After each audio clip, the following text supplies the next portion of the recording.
Have a nice day students. शुभ दिवसस्य अभिवादनं सर्वेभ्यः छात्रेभ्यः। अद्य वयं जानिष्यामः द्वितीयोऽध्यायः संस्कृतपाठ्यपुस्तके अध्यायः अस्ति बुद्धिः बलवती सदा।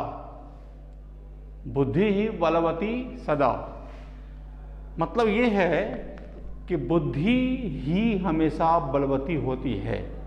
अर्थात कहने का मतलब ये है कि बुद्धि ही हमेशा बलवती होती है, मतलब बुद्धि हमेशा जीतती है। जिनके पास बुद्धि है उनकी विजय होती है। वो बुद्धि का निरूपण कर करके कठिन से कठिन काम भी आसानी से कर लेते हैं।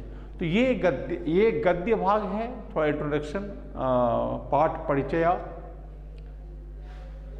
ये बुद्धिर बलवती सदा ये गद्य है, और गद्य इसकी कहानी जानने के पश्चात हम लोग जो इसमें प्रैक्टिस करेंगे वो है गद्यांश, प्रश्न निर्माण और घटना क्रमानुसारेण। गद्यांश, प्रश्न निर्माण और घटना क्रमानुसारेण पुनः लिखितम, इस पर हम लोग प्रैक्टिस करेंगे। तो सबसे पहले ये जान लीजिए कि ये जो सबसे पहले सब्जेक्ट आज का जो अभिवादन सहित जो आज का हम जो क्लास शुरू करने जा रहे हैं वो Sanskrit, subject Sanskrit, class 10th के लिए, और बाय जो है एज यूजुअल तिवारी सर। तो बलवती कैसे होती है बुद्धि, इसमें कहानी के माध्यम से आपके सामने रखा गया है और इसको हम लोग देखेंगे।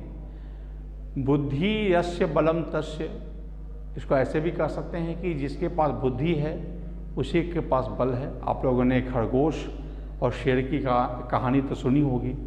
जो शेर के पास प्रत्येक दिन एक एक जानवर खाने उसका ग्रास बनने के लिए जाता है, और वहाँ पर शेर जो है, एक दिन क्या है कि खरगोश की बारी आती है और खरगोश शेर के पास थोड़ा विलंब से पहुँचता है, और शेर के क्रोधित होने पर वो अपनी बुद्धि का प्रयोग करता है और ये कहता है कि रास्ते में दूसरा शेर से भेंट हो गई थी।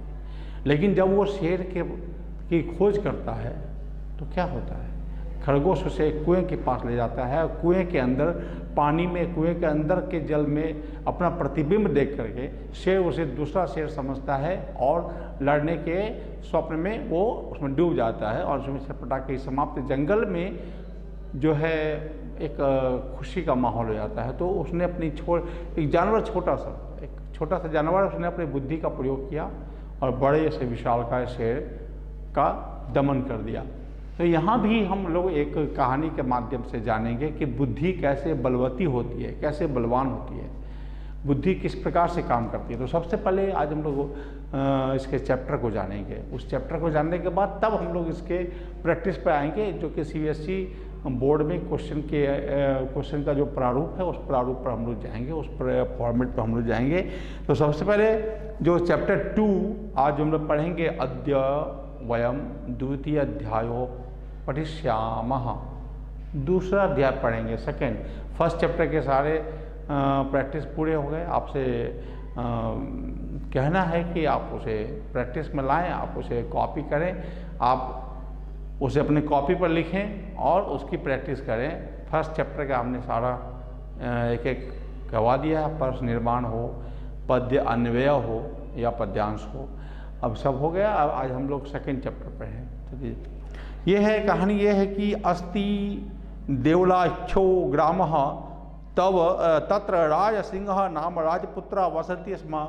एकदा केनापि आवश्यक कार्येन तस्य भार्या बुद्धिमतिः पुत्रद्वयपेतः पितुः गृहं प्रतिचलिता। मार्गे गहनकानने सा एकं व्याघ्रं ददर्श। ता व्याघ्रम आगच्छन्तं दृष्ट्वा धाष्ट्र्यात् पुत्रौ सपेटयः प्रहृत्य जगाद। कथम एकसौ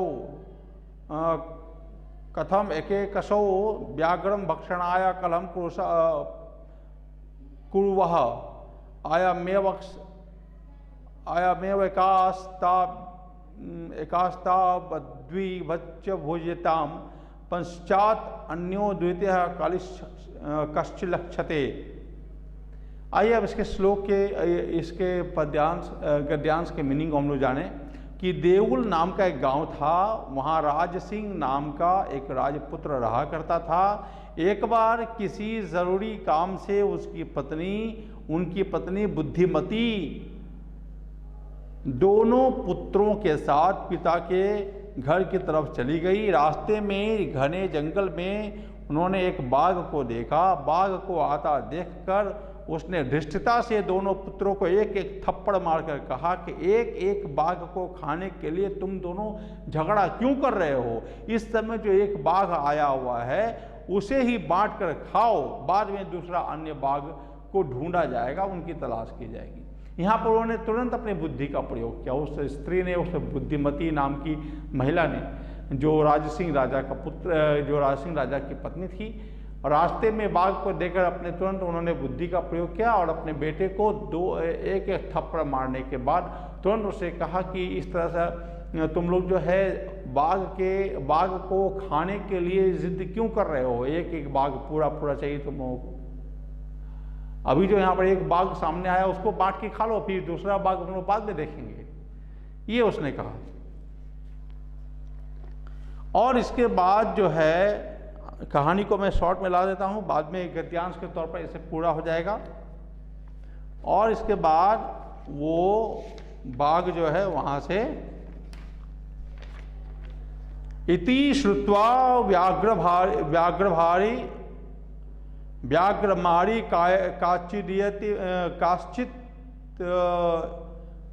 काचिदीयमिति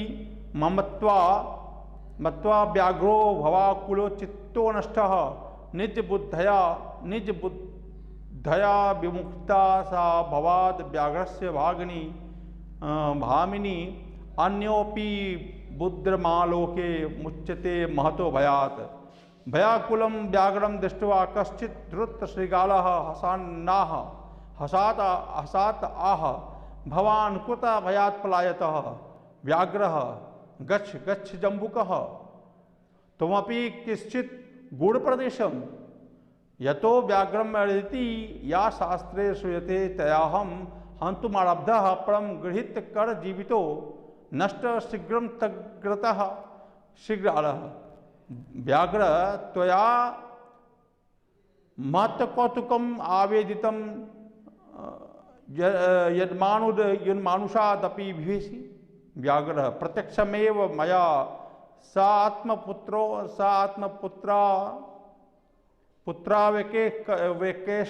वेकेकशो मामत्वं कलहायमानो चपेटया प्रहरन्ति दुष्टा। ये संवाद जो हो रही है वो श्रीगाल यानी जम्बुक शियार का और बाघ का। ये सुनकर कि कोई स्त्री बाघ को मारने वाली है ऐसा समझकर वो बाघ वहाँ से डर करके चला गया। और उसके बाद वह बाघ की स्त्री अपनी बुद्धि से छूट गई।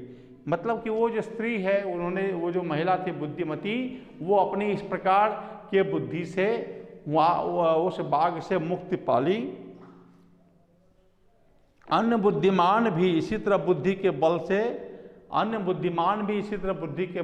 बुद्धि के प्रयोग से, बुद्धि के प्रभाव से, महान भय से छूट जाते हैं। इस डर से व्याकुल बाघ को देखकर कोई धूर्त सियार हंसते हुए बोला, आप कहाँ से डर के भाग रहे हो? बाघ, जाओ सियार, तुम भी किसी गुप्त प्रदेश के लिए छुप जाओ, गुप्त प्रदेश में जाकर छुप जाओ, क्योंकि जो व्याघ मारी मतलब बाघ को मारने वाली शास्त्रों में सुनी है उसने मुझे मारना शुरू कर दिया है, परंतु मैं अपने प्राण हथेली पर रखकर बचा करके आगे वहाँ से भाग आया हूँ। सियार, बाघ, तुमने बहुत आश्चर्यजनक बात बताई कि तुम मनुष्य से डरते भी हो। बाघ ने कहा कि मेरे सामने दोनों पुत्रों को एक एक करके मुझे खाने के लिए झगड़ा करते हुए दोनों को डांटा और चांटा मारते हुए मेरे द्वारा देखी गई। मैंने ये देखा कि वो महिला जो है अपने दोनों पुत्रों को मार रही है कि बाघ का मांस जो है तुम लोग झगड़ा कर रहे हो खाने के लिए, हाँ एक बाघ है, इसको अभी बांट के खा लो। उसके बाद जो हुआ कि जम्बुकः स्वामिना यत्रास्ते सा धृता तत्र गम्यताम व्याघ्रः तब पुनः तत्र गतस्य सा सम्मुखम पीक्षते यदि तर्हि त्वया अहम हंतव्यः इति ही। श्यार ने कहा, स्वामी जहाँ वो धूर्त औरत है वहाँ जाकर देखना चाहिए। हे बाघ, तुम्हारे फिर से वहाँ गए हुए सामने यदि वो देखेगी तो तुम मुझे मार देना, तो तुम मुझे मार देना। बाघ ने कहा, व्याश्रृगाला यदि तुम मां मुक्त्वा वासी तदा बेलाप्यवेला स्यातः। बाघ ने कहा, श्यार यदि तुम मुझे छोड़कर जाओगे तो शर्त भी बिना शर्त वाली समाप्त हो जाएगी। कहने का मतलब कि अगर तुम उसके डर से भाग गए तो फिर मैं तुम्हें भी नहीं छोड़ूंगा, शर्त समाप्त हो जाएगी। जम्बुक यदि तव तर्हि मां निज गले बद्धत्वा चल सत्वरम सह व्याघ्रः तथा कृत्वा काननम ययौ श्रृगालेन सहितं पुनरायान्तं व्याघ्रम दूरात् दृष्ट्वा बुद्धिमती चिंतितवती जम्बुकृतोत्साहाद् व्याघ्रात् कथम मुच्यतां परम प्रत्युत्पन्नमति सह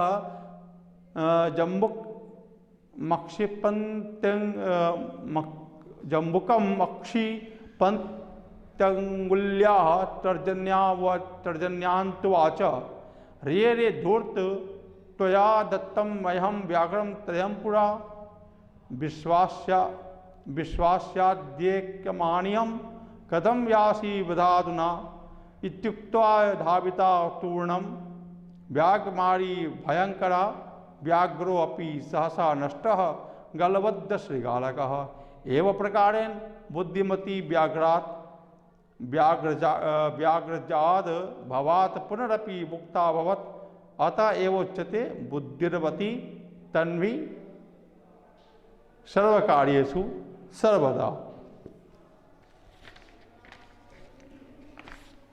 यहाँ जो बातचीत हुई, श्रृगाल ने कहा, श्यार ने कहा, स्वामी जहाँ वो धूर्त औरत है वहाँ जाना चाहिए। हे बाघ, तुम्हारे फिर से वहाँ गए हुए सामने यदि वो देखेगी तो तुम मुझे मार देना। बाघ ने कहा, श्यार तो यदि तुम मुझे छोड़कर जाओगे तो शर्त भी बिना शर्त वाली समाप्त हो जाएगी। श्यार वहाँ जवाब देता है कि यदि ऐसा है तो मुझे अपने गले से बांधकर जल्दी ले चलो, मुझे अपने गले में बांध लो। श्यार कह रहा है बाघ को, मुझे अपने गले में बांध लो। बाघ वैसा ही करके जंगल में गया। श्यार के साथ बाघ को फिर दूर से आता देखकर बुद्धिमती ने फिर सोचा और कहा कि श्यार के द्वारा उत्साहित किए जाने पर फिर जो वो दोबारा बाघ आ गया है तो उससे कैसे छुटकारा मिले, उसे कैसे छुटकारा प्राप्त हो। लेकिन जैसे है वो श्यार को सामने आता हुआ देखा, वो जो महिला, जो स्त्री देखी, वो सोचने वाले उस श्यार की तरफ उंगली से धमकाते हुए कहा कि अरे धूर्त श्यार, तुमने मुझे 3 बाघ लाने का विश्वास दिया था, ये विश्वास दिलाकर भी तू एक ही बाघ को लेकर आया है, क्यों आया ऐसा बताओ। ऐसा कहकर वो भय उत्पन्न करने वाली और बाघ मारने वाली जल्दी से गई। गले में बंधे हुए श्यार वाला बाघ भी अचानक नष्ट हो गया। कहने का मतलब इस प्रकार बुद्धिमती बाघ से भय से, कहने का मतलब ये हुआ कि जैसे श्यार को वो देखी कि बाघ को फिर से ला रहा है, फिर अपनी बुद्धि लगाई और कही कि हे श्यार, हे दुष्ट, रे दुष्ट, तुमने तो कहा था कि मैं 3 बाघ ला के दूंगा, तुम एक ही बाघ ले आए साथ में, बाकी 2 बाघ कहाँ हैं। इस प्रकार की धृष्टता से पूछे जाने पर वो श्यार ये समझा कि ये वास्तव में कोई बाघ मारने वाली स्त्री है, बाघ मारने वाली औरत है, बाघ मारने वाली महिला है। और ये दृश्य देख करके ये दृश्य देख के श्यार भी वहाँ से भाग गया और उसके पीछे बाघ भी वहाँ से भाग गया। इस प्रकार वो महिला बाघ के डर से भय मुक्त हुई। तो कहानी में आपने देखा कि किस प्रकार अपने बुद्धि का प्रयोग करके, है ना, एक राजा की पत्नी, एक राज सिंह नाम की राजा की पत्नी जो अपने पिता के घर जा रही थी अपने 2 पुत्रों के साथ, रास्ते में किस प्रकार से संकट का उन्होंने सामना किया। तो ये हम देखते हैं कि जिसके पास बुद्धि है, जिसके पास बुद्धि है, एक्चुअली उसी के पास ही बल है, क्योंकि बुद्धि से बड़ा बल कोई नहीं। बुद्धि जो हम लोग प्रयोग करते हैं, अपने विवेक का प्रयोग करते हैं किसी काम को निपटाने, किसी समस्या को सुलझाने के लिए, तो वहाँ पर धैर्य के साथ बुद्धि का प्रयोग किया जाता है, तो वो कार्य बहुत ही आसान तरीके से सफल हो जाता है। तो ये कहानी का एक छोटा सा समरी जो है, एक सारांश आपके सामने रखा गया। अब धीरे धीरे हम इसके प्रैक्टिस पर चलेंगे। तो अभी जो आज जो हम लोग प्रैक्टिस करेंगे वो इसका पहला खंड है गद्यांश, क्योंकि सीबीएसई में जो प्रश्न पूछे जाते हैं गद्यांश यानी कहानी वाले भाग से, गद्यांश, प्रश्न निर्माण और घटना क्रमानुसारण, ये 3 प्रैक्टिस हम लोगों को इनसे करना है। तो अभी हमने कहानी के कुछ भाग, मुख्य भाग का आपके सामने रखा, अब ये गद्यांश आपके सामने, गद्यांश की प्रैक्टिस अब हम लोग करेंगे। ठीक है, ओके।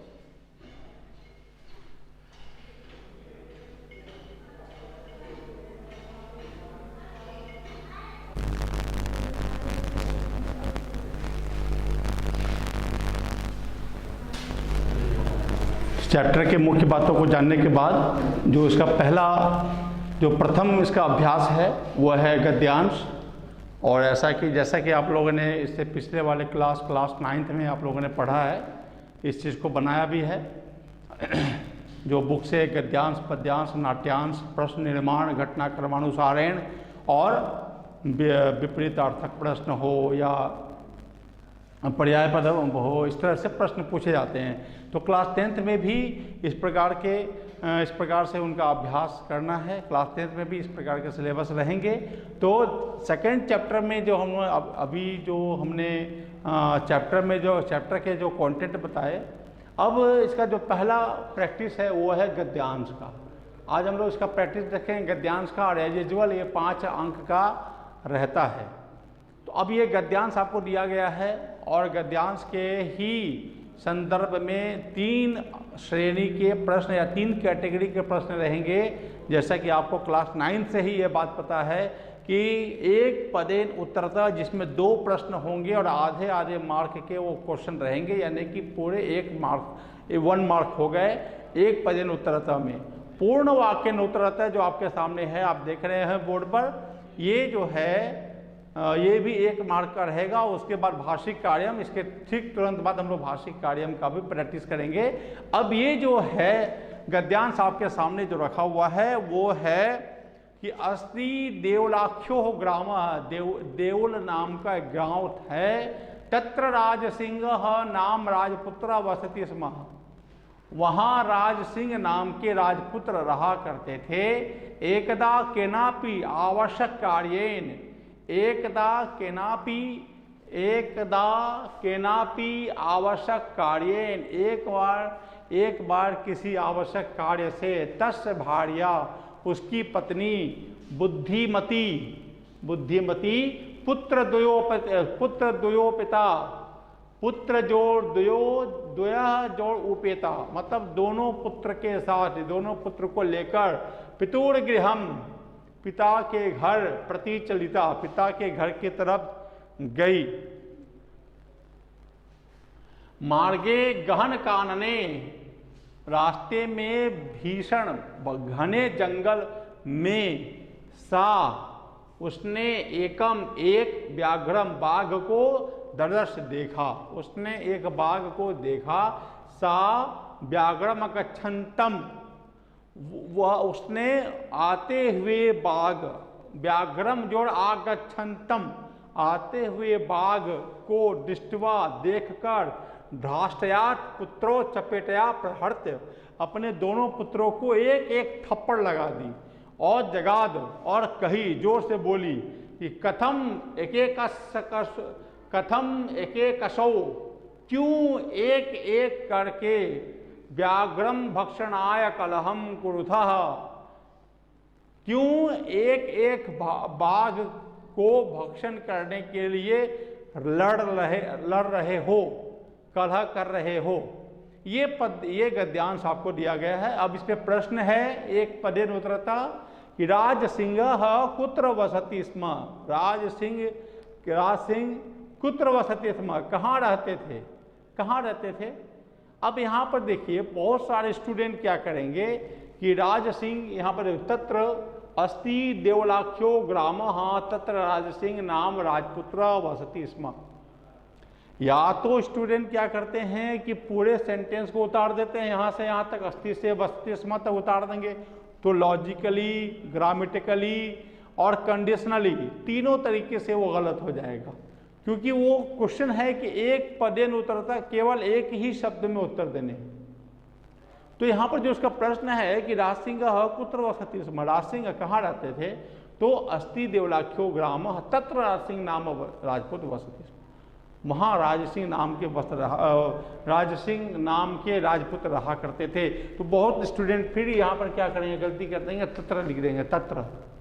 ये भी तो साफ गलती होगी। सही क्या है, देवलाख्यो। अब देवलाख्यो का मतलब हो गया देउल नाम का। इस बात को ध्यान देना है। अगर बहुत स्टूडेंट ये करते हैं कि अगर एक पदेन यानी एक शब्द में उत्तर देना है, तो जो शब्द है, जिस प्रकार का विभक्ति लगा है, जिस प्रकार का कारक प्रयोग हुआ है, जिस प्रकार के लिंग में है, ये ध्यान न रखते हुए केवल उस शब्द को उतार के आंसर में लिख देता है।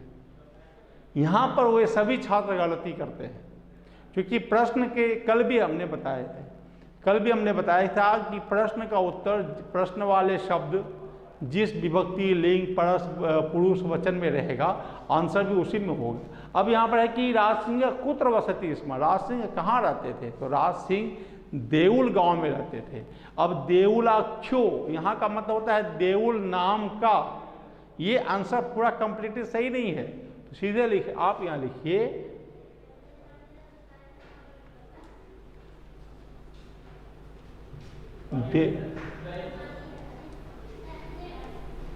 कुत्र का मतलब होता है कि कुत्र जो होगा वो स्थानवाचक आंसर लेगा। कुत्र का मतलब कहाँ, कहाँ का कोई भी उत्तर होगा वो स्थानवाचक होगा, कि पूर्णिया में, कटिहार में, भागलपुर में, कहाँ, यहाँ।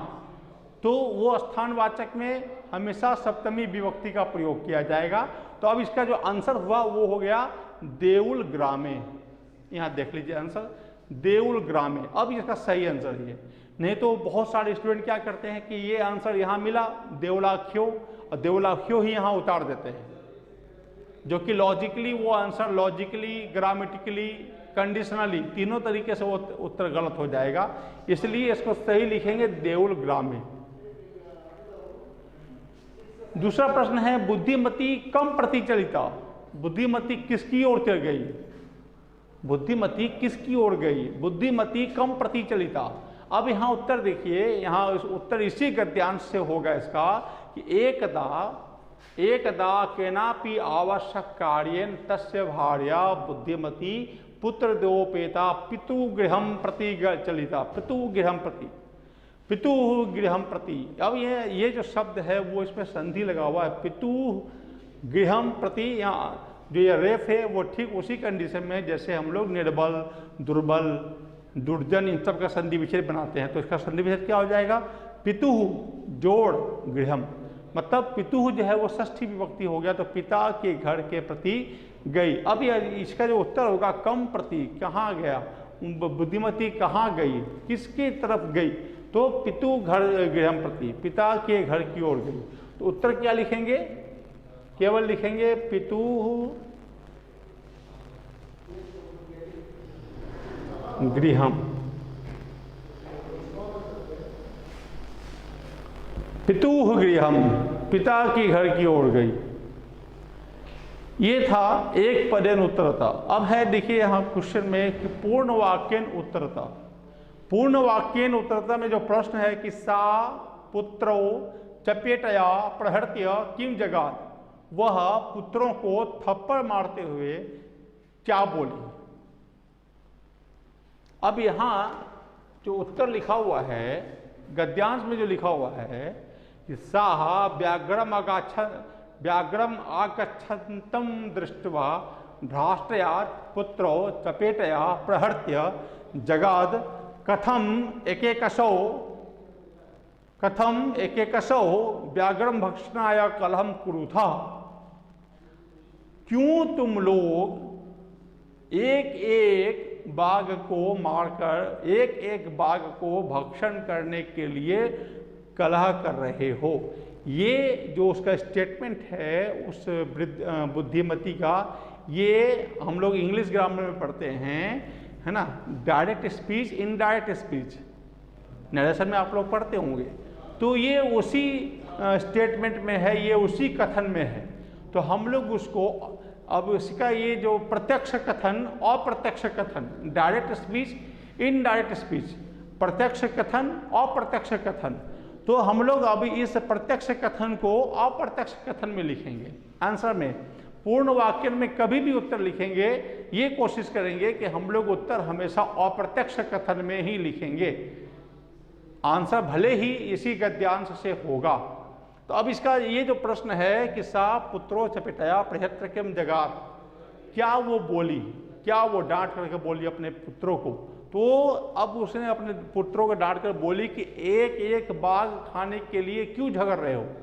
अब इसका जो अप्रत्यक्ष कथन होगा ये होगा कि वह पुत्रों को चपेटया मतलब थप्पड़ से प्रहृत्य मारकर बोली कि वे लोग क्यों एक एक बाघ खाने को झगड़ रहे हैं, एक एक बाघ खाने को, बाघ का भक्षण करने के लिए क्यों लड़ रहे हैं। तो यहाँ पर तुम लोग के जगह पर हो जाएगा वे लोग, जैसा कि आप लोग इंग्लिश ग्रामर में भी डायरेक्ट स्पीच इनडायरेक्ट स्पीच पढ़ते हैं, उसी प्रकार से संस्कृत में यहाँ जो हम लोग लिखेंगे उसका उत्तर प्रत्यक्ष कथन अप्रत्यक्ष कथन। तो हम लोग इसमें अप्रत्यक्ष कथन में लिखेंगे, ये ध्यान रखने वाली बात है। चूंकि पूर्ण वाक्येन उत्तरता में ही बच्चों का जो उत्तर आता है, जो मैं उत्तर कॉपी जांच करता हूं, उत्तर कॉपी में इसी टॉपिक पर इसी का आंसर लिखने में गलतियां होती हैं, जिससे कि एक नंबर वो अप्रोच नहीं कर पाते, एक नंबर उन तक नहीं पहुंच पाती है। तो इस पर ध्यान देने वाली बात है। अब इसका लिखेंगे एक, ये देखिए, सा पुत्रौ चपेटया प्रहृत्य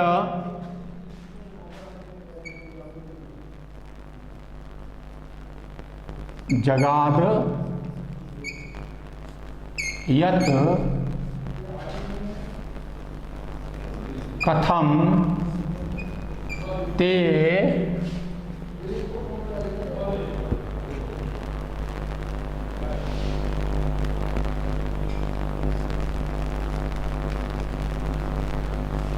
एकेकसं व्याघ्रम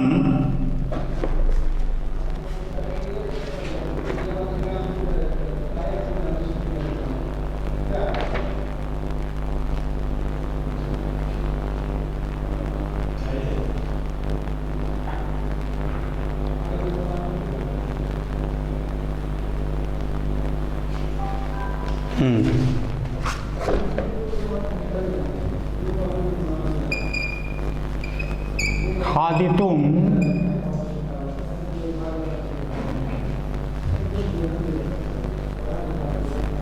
कलहम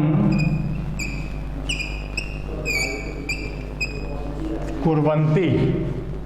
ये हो गया अप्रत्यक्ष कथन के तौर पर पूर्ण वाक्य का उत्तर लिखा गया। अब इसको पढ़ें एक बार।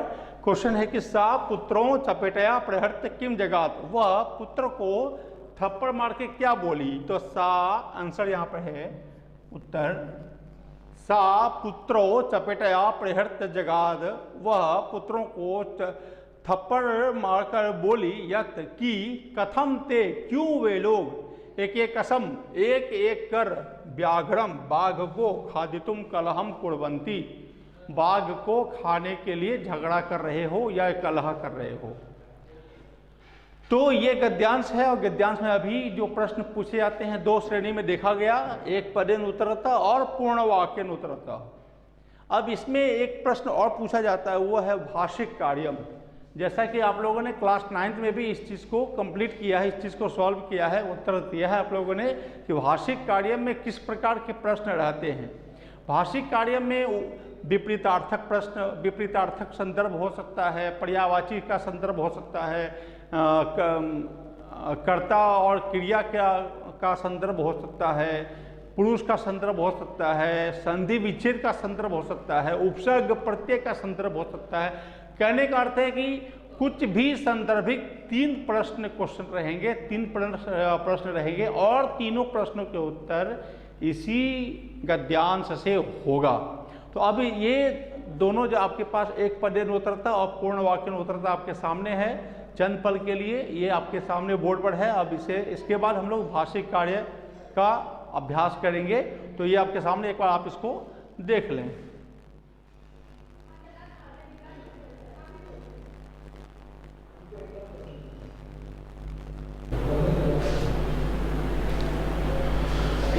तो बोर्ड पर आप देख रहे हैं ये गद्यांश का तीसरा प्रश्न है, तृतीय प्रश्न है, भाषिक कार्यम। एक पदेन उत्तरता पूर्ण वाक्यन उत्तरता के बाद जो प्रश्न पूछा जाता है वह है भाषिक कार्यम। भाषिक कार्यम में 3 प्रश्न रहते हैं और 3 प्रश्न एक एक अंक के, कुल 3 अंक हो गए इसमें। इस प्रकार से गद्यांश 5 अंक के, कुल 5 अंक के पूछे जाते हैं, 5 मार्क्स के पूछे जाते हैं।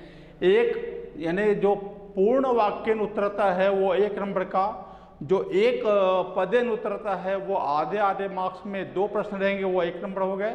और ये भाषिक कार्य में जो है वो 3 प्रश्न रहेंगे, 3 मार्क्स के रहेंगे। और अभी हमने बताया कि भाषिक कार्य में प्रश्न जो पूछे जाते हैं वो किस प्रकार के रहते हैं। वो सभी क्षेत्र से, मतलब सभी श्रेणी के प्रश्न मिले जुले होते हैं। विपरीतार्थक भी हो सकता है, पर्याय पदम भी हो सकता है, उसके बाद कर्तृपद और क्रियापद भी लिखने के लिए हो सकता है, विभक्ति हो सकता है, प्रत्यय उपसर्ग हो सकता है, कुछ भी। तो लेकिन जो भी कुछ प्रश्न होगा उसका उत्तर जो है उसी गद्यांश से लिखा जाएगा, उसी गद्यांश में ही वो उसका उत्तर निहित है। इसलिए उत्तर लिखते समय प्रश्न पर जरूर ध्यान दें कि वो किस विभक्ति का प्रश्न पूछा जा रहा है, किस प्रत्यय का पूछा जा रहा है या क्या पूछा जा रहा है। तो भाषिक कार्य में पहला प्रश्न ये है कि वसति स्म का इन्वर्टेड कॉमा में क्लोज किया गया है। वसति स्म यानी कि रहते थे, क्रियापदस्य कर्तृपदम किम। वसति स्म जो क्रियापद है उसके सब्जेक्ट कौन है, उसके कारक, उसके प्रथम कारक में, प्रथम विभक्ति में कौन से शब्द प्रयोग किए गए हैं। तो वसति स्म का मतलब होता है रहते थे। अब आप गद्यांश में देखिए, रहते थे मतलब कोई एक नाउन होगा, कोई एक संज्ञा होगा, कोई एक व्यक्तिवाचक संज्ञा होगा जिसके बारे में प्रयोग किया गया होगा शब्द। तो वसति स्म, आप यहाँ देखिए गद्यांश के पहले प्रथम पंक्ति में, प्रथम लाइन में कि तत्र राज सिंह नाम राजपुत्र वसति स्म। राज सिंह नाम के राजा रहा करते थे, ठीक है ना। तो अब यहाँ जो इसका जो कर्तृपद हो गया वो हो गया तत्र राज सिंह नाम राजपुत। अब यहाँ पर ये अगर कभी कभी स्टूडेंट क्या करते हैं, गलती से राज सिंह ना लिख के वो लिख देंगे राजपुत्र, राजपुत्र रहा करते थे। जब गद्यांश में उस राजपुत्र का नाम इंगित किया गया है, राजपुत्र का नाम स्पष्ट रूप से दिया गया है, तो उत्तर हमेशा जो नाम है, जो प्रॉपर नाउन है, जो व्यक्तिवाचक संज्ञा है वो लिखेंगे। तो इसका उत्तर जो है ये होगा राज सिंह।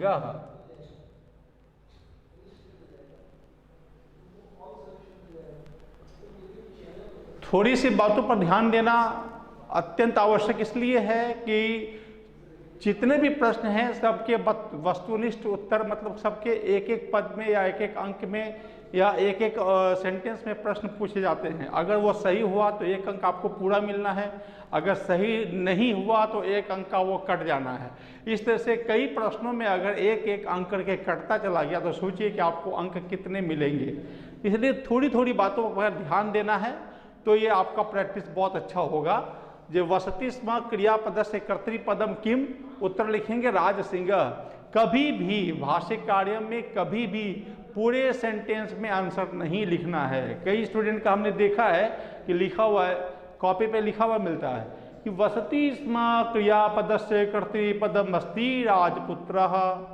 ये एकदम पूरे लॉजिकली गलत हो जाएगा, क्योंकि उत्तर सिर्फ उत्तर लिखना है, मुझे केवल उत्तर देना है। दूसरा प्रश्न है कि दृष्ट्वा, दृष्ट्वा पदे प्रत्ययम किम, दृष्ट्वा में कौन सा प्रत्यय प्रयोग किया गया है।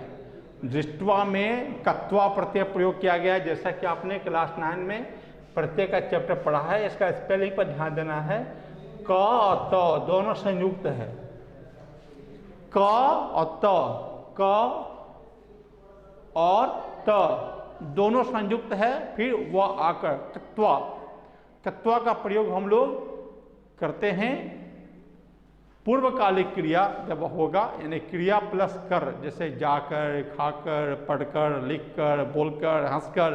तो इसमें जितने भी क्रिया के साथ कर लगा हुआ है, मतलब कि वो क्रिया समाप्त हो गई और दूसरी क्रिया प्रारंभ हो गई। तो पहले जो समाप्त की गई क्रिया है उसी क्रिया को पूर्वकालिक क्रिया कहते हैं। नाम भी है पूर्वकालिक, वह क्रिया जो पूर्व में कालित हो गई, अर्थात पूर्व में वह संपन्न हो गई, पूर्व में वो उस क्रिया का कार्य हो गया, क्रिया समाप्त हो गई। तो दृष्ट्वा, दृष्ट्वा का मतलब होता है देखकर। तो पदे प्रत्यय पदम निरूपय, इस पद में प्रत्यय पद क्या है, कौन सा प्रत्यय लगा हुआ है, कौन सा प्रत्यय का प्रयोग किया गया है, तो वह है आपको कत्वा। कत्वा का स्पेलिंग में कई स्टूडेंट मिस्टेक करते हैं। बहुत सारे स्टूडेंट पूर्ण रूप से क लिख देंगे, फिर आधा त लिखेंगे, फिर वो में आकर। कई स्टूडेंट क्या करेंगे कि आधा क लिखेंगे और पूरा त लिख देंगे, आधा क लिखने के बाद पूरा त लिख देंगे, फिर वो में आकर। तो ये गलत स्पेलिंग है। सही स्पेलिंग ये है कि क भी आधा होगा, त भी आधा होगा। कहने का मतलब क त व संयुक्त आकर, क त व संयुक्त आकर, मतलब क भी त पे और त भी व पे, तब आकर कत्वा। अब है तीसरा प्रश्न, भक्षयितुम पद अर्थे, भक्षयितुम पद अर्थे किम पर्याय पदम प्रयुक्तम।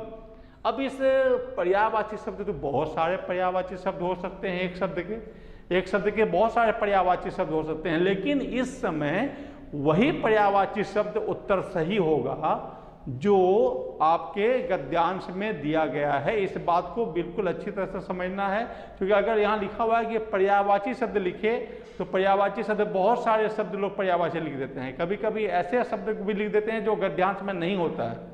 उस समय सही आंसर लॉजिकली वो पर्यायवाची शब्द सही है। जैसे रवि का सूर्य, दिनकर, प्रभात, है ना, प्रभाकर, दिवाकर, ऐसे बहुत सारे पर्यायवाची शब्द हैं। लेकिन अगर गद्यांश में केवल रवि शब्द का पर्यायवाची के रूप तौर पर प्रभाकर का प्रयोग हुआ है, तो उस समय उत्तर में प्रभाकर ही लिखेंगे। अगर दिनकर का प्रयोग हुआ है, उस समय उत्तर में दिनकर ही लिखेंगे। कहने का अर्थ यह है कि गद्यांश में जिस शब्द का प्रयोग किया गया है उस शब्द को लिखना है। तो अब यहाँ पर है कि भक्षयितुम पद अर्थे किम पर्याय पदम प्रयुक्तम। भक्षयितुम का मतलब होता है भक्षण करने के लिए।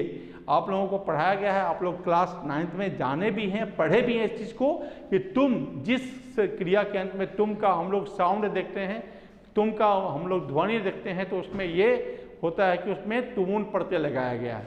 और तुमुन प्रत्यय का अर्थ के लिए, 4 + V1 और 2 + V1, के लिए, तुमुन प्रत्यय का अर्थ के लिए। तो भक्षयितुम का मतलब होता है भक्षण करने के लिए।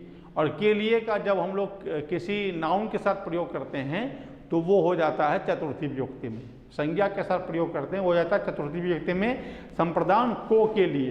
तो भक्षयितुम यानी कि भक्षण करने के लिए इस शब्द के स्थान पर कौन सा पर्यायवाची शब्द गद्यांश में है, तो आप यहाँ देखें अंतिम में है कि कथमेककसौ व्याघ्रम भक्षणाय, भक्षण करने के लिए। तो इसका सही उत्तर होगा इस समय भक्षणाय, भक्षण करने के लिए।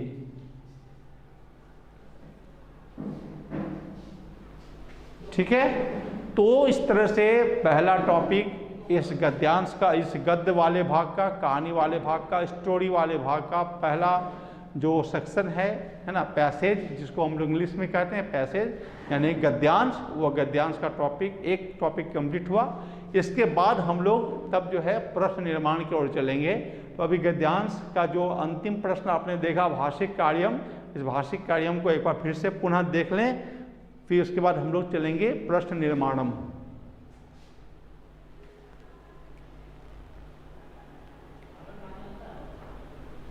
Then okay.